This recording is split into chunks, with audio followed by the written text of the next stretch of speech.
Bonjour à toutes et à tous.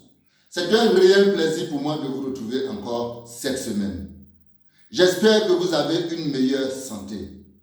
Dieu désire que vous soyez en bonne santé. Et ce désir est exprimé dans sa parole à travers son serviteur Jean que nous lisons. 3 Jean, verset 2. Bien-aimé, je souhaite que tu prospères à tous égards. Sois en bonne santé comme prospère l'état de ton âme. Moi aussi, je souhaite vivement que vous soyez en bonne santé. C'est pourquoi nous abordons à partir d'aujourd'hui la rubrique santé sur l'île de la Grande Espérance avec Dr Roger Camara. Juste après sa présentation, nous allons nous retrouver.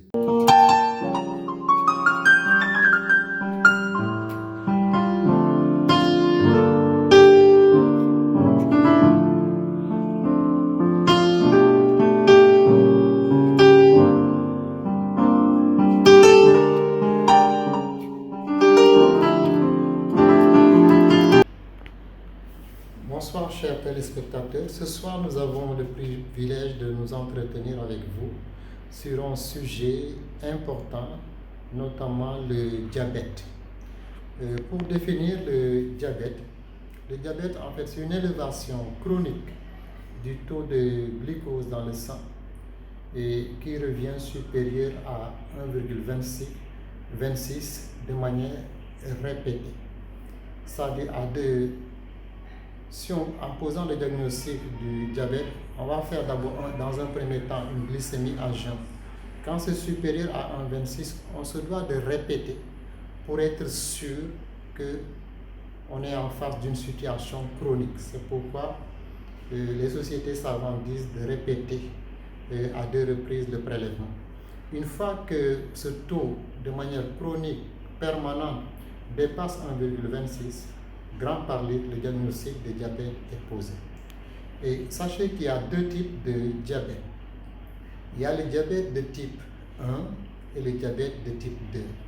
Le diabète de type 1 est lié à un déficit, à une hormone qu'on appelle l'insuline. Cette hormone est sécrétée par les cellules bêta des îlots de Langerhans du pancréas. Et malheureusement, on voit que chez les enfants ou les adolescents, ces cellules sont détruites pendant leur jeune âge, de sorte que le pancréas n'est plus en mesure de produire cette insuline. Or, le rôle de cette insuline, c'est d'ouvrir les portes et de permettre que le glucose ou le sucre entre dans les cellules et permettre leur fonctionnement.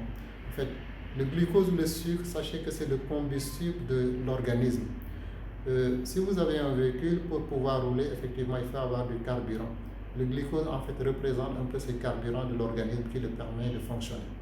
Et chez ces enfants, malheureusement, il n'y a pas d'insuline. Donc, le sucre ne peut plus entrer dans la cellule et ce sucre reste dans le sang et c'est ce qui explique qu'il soit élevé de manière chronique. Donc, pour le traiter, il faudra faire appel à l'insuline qui va aider dans le traitement de ces enfants. Maintenant, l'autre forme de diabète, c'est le diabète de type 2. Le diabète de type 2, il y a de l'insuline, mais l'insuline a des difficultés. Il n'arrive plus à jouer son rôle de clé, comme je le disais tout à l'heure. C'est à lui d'ouvrir les portes et de permettre aux cellules d'entrer. Et l'insuline n'arrive plus à jouer ce rôle pleinement pour des raisons que nous allons voir un peu plus tard dans une autre séance. Donc, ce diabète de type 2, il y a bien sûr de l'insuline, mais l'insuline ne joue plus effectivement son rôle. Et cela aboutit aussi à une élévation du taux de sucre de manière chronique dans le sang. Maintenant, comment reconnaître le diabète? Généralement, tous ceux qui ont fait l'école de médecine, on nous décrit ces 4 signes. Ces 4 signes sont quoi? Il y a une soif excessive.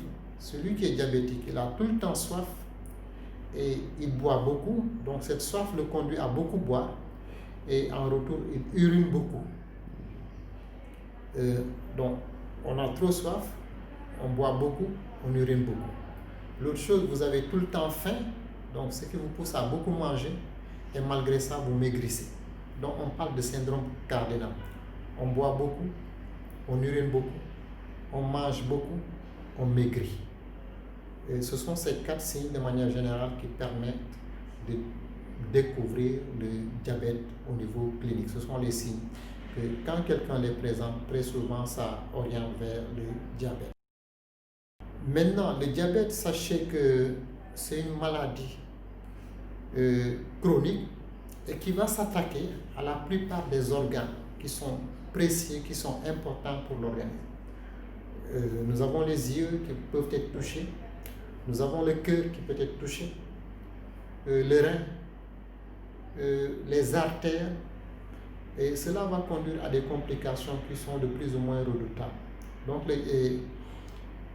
revenir un peu sur l'épidémiologie, on voit que la proportion de diabétiques augmente toutes les 25 ans, ça double. À l'heure actuelle, on estime le nombre de diabétiques à environ 300 millions de personnes dans le monde. En France, c'est entre 4 à 5%. Au Royaume-Uni, on a 5% de diabète. Chaque 100 personnes qu'on prend, on a 5% qui sont diabétiques. Aux États-Unis, sur 100 personnes, on a 10 personnes qui sont diabétiques. Donc on voit que ces taux vont doubler tous les 25 ans. Donc c'est pourquoi nous avons jugé nécessaire de vous parler un peu de ce sujet.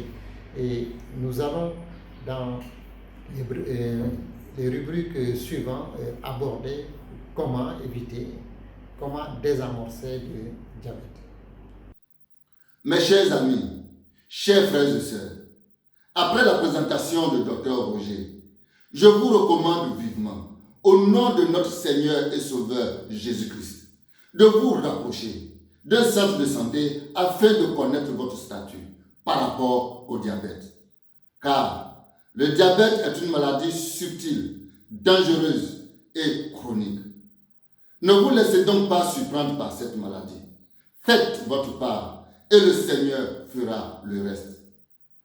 Que le Seigneur Dieu Tout-Puissant, Créateur de l'univers, vous bénisse et qu'il vous accorde une meilleure santé pour votre corps et pour votre âme. Au nom de Jésus-Christ. Amen. Prochainement, nous verrons comment désamorcer le diabète. Si je parlais le plus parfait langage, si même un ange me prêtait le sien, que me vaudrait ce fut-il avantage si je n'ai pas l'amour, je ne suis rien.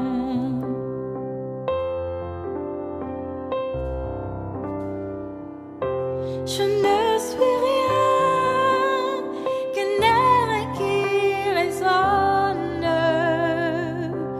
une symbole, un rythme répété.